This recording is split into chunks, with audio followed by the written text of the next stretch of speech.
Assalamualaikum warahmatullahi wabarakatuh. Kali ini Teropong berkunjung ke Toli-Toli, di mana tempat lokasi kebakaran pada waktu itu.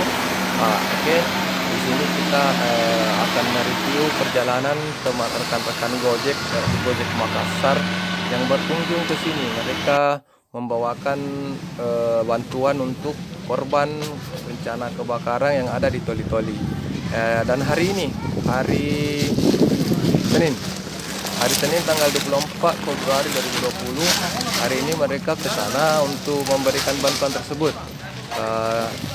Dan tentunya ada beberapa rekan yang ikut, termasuk pengurus SDGM, Solidaritas Driver Gojek Makassar yang ada di Makassar.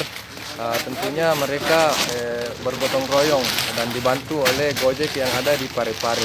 Mereka dibantu rekan-rekan yang ada di sana untuk mendistribusikan bantuan yang diperoleh saat di Makassar begitu tentunya. Oke, sekian informasi yang dapat kami sampaikan dari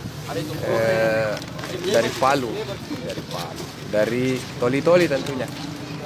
Jangan lupa like, comment, dan subscribe channel Teropong Kikup. Mana buku? Beli? Ada buku. Itu sana Dodo.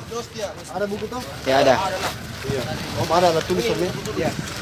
Tulis aja buku tulis.